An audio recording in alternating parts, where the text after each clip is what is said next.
Des célébrités habituées au luxe et aux paillettes ont décidé d'échanger leur loge contre un logement en pleine jungle. Adieu le spa et bonjour les moustiques. Les candidats vont devoir s'affronter dans différentes épreuves, entre sueur, fou rire et petits drames. On découvre des célébrités prêtes à tout pour qu'on vienne les sortir de là.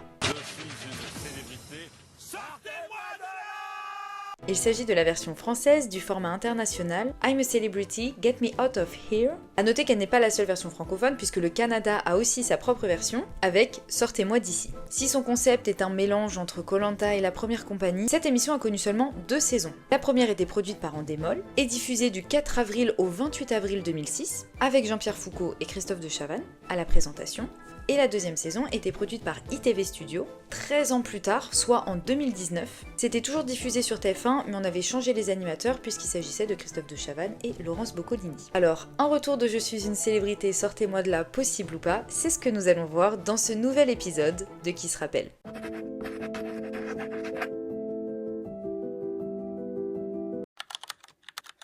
Je suis une célébrité, sortez-moi de là est une émission de télé-réalité qui plonge les célébrités dans des conditions de confort très rudimentaires, en pleine jungle. Chaque jour, elles doivent relever des défis, parfois spectaculaires ou complètement insolites, afin de gagner des avantages pour leur camp.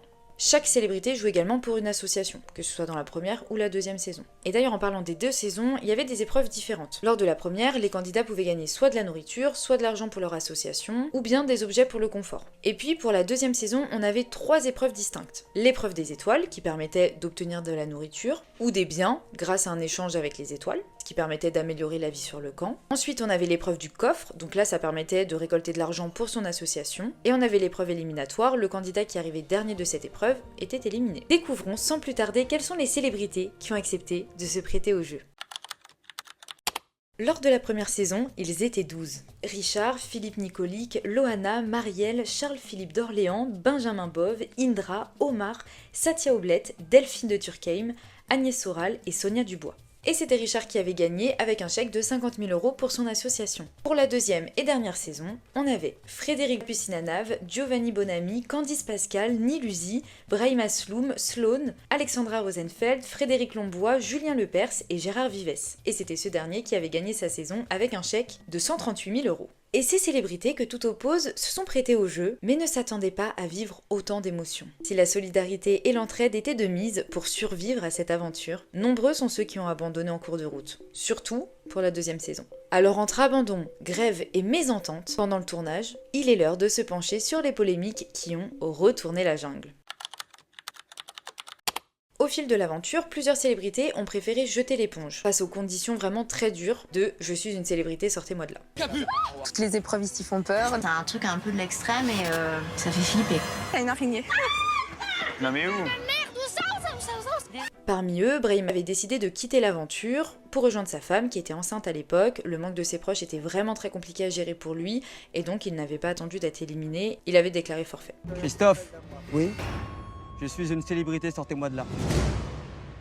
Alors on avait également Frédéric Lombois qui avait déclaré forfait. Alors lui c'était pendant une épreuve où il fallait qu'ils mettent leurs mains dans des espèces de ronds, où il y avait des insectes, on leur mettait un petit peu n'importe quoi pour leur faire peur. Je suis une célébrité, sortez-moi de là.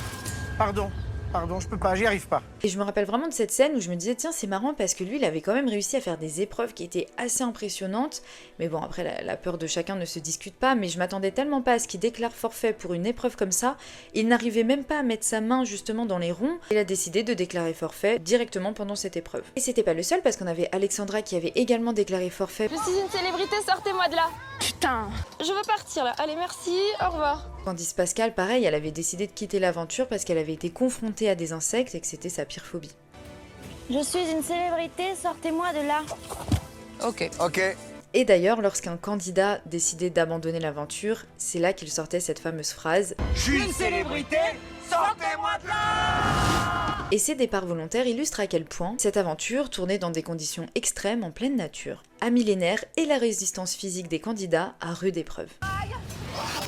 Entre phobie, fatigue et manque de nourriture. Nos célébrités vont devoir repousser leurs limites aussi bien physiques que mentales et faire preuve de courage à chaque instant.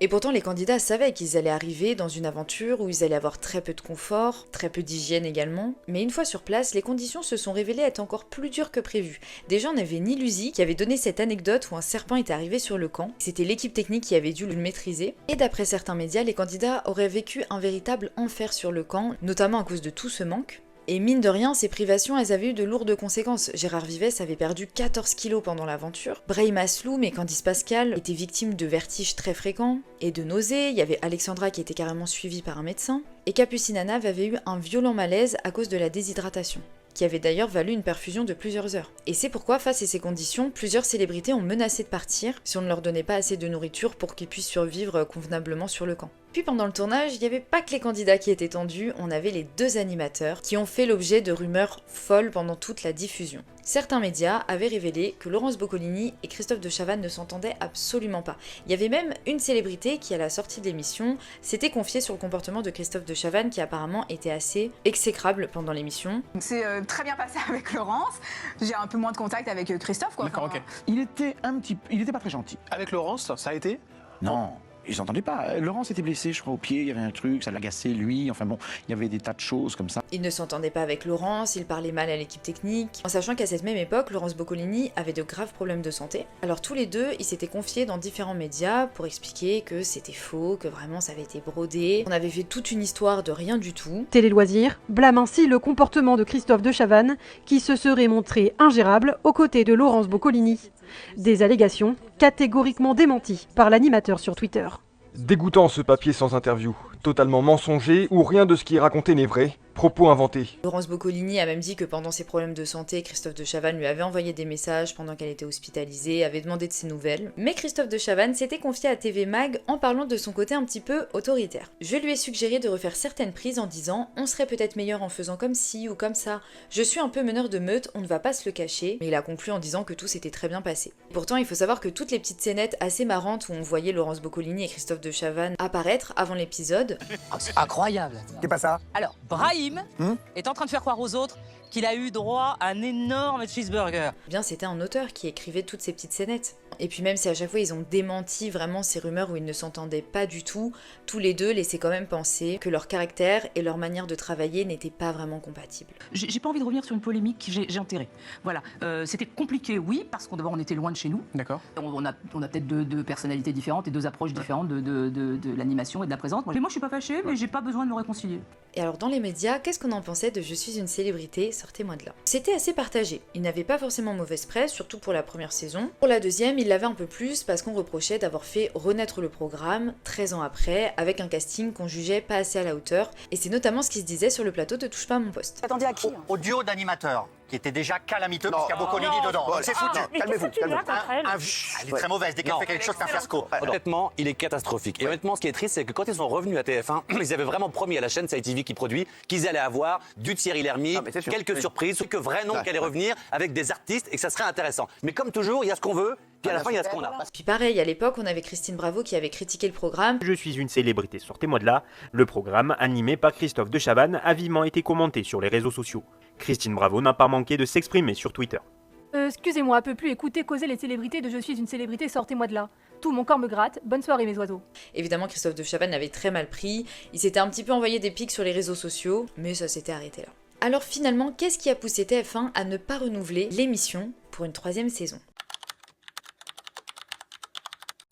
Tout d'abord, on va faire un point audience pour essayer de voir si c'est à ce niveau-là que ça a coincé. La première saison, en 2006, était un carton niveau audience. On commence le lancement avec 7 millions de téléspectateurs à peu près. Le programme est régulièrement leader. La saison 2 en 2019, ce ne sont pas les mêmes chiffres d'audience. On commence le lancement avec 3,1 millions de téléspectateurs. La moyenne de la saison, elle tourne entre 2,3 et 2,6 millions de téléspectateurs. Et pour la finale, on avait 2,3 millions. Comparé à une première saison qui avait cartonné, c'est sûr que là, la deuxième saison, les chiffres n'étaient pas assez bons. Mais il y a plusieurs choses qui peuvent l'expliquer. Déjà, il y a le fait qu'on relance un programme en 2019, alors que la première édition était en 2006. Lors de la première saison, on était quand même à une époque époque où globalement tout le monde regardait la télévision. En 2019 déjà il y en avait beaucoup qui se sont détachés, on avait du mal à monter justement dans des audiences aussi importantes. Donc je pense que c'était compliqué de faire revenir la nostalgie de ce programme, surtout avec le casting qui grosso modo a été quand même beaucoup critiqué, que ce soit par le public, on l'a entendu par certains médias parce qu'ils considéraient qu'en fait le casting c'était pas du tout des célébrités. Et en même temps, malgré les abandons, malgré les conditions qui étaient quand même difficiles, le programme il avait pas non plus une image assez trash pour qu'on puisse dire on va pas le renouveler à cause de ça. Quand on fait des recherches, c'est surtout le manque d'audience qui est pointé du doigt et qui pourrait expliquer qu'il n'y a pas eu de suite. Alors, à votre avis, est-ce qu'il serait intéressant de faire revenir « Je suis une célébrité, sortez-moi de là ».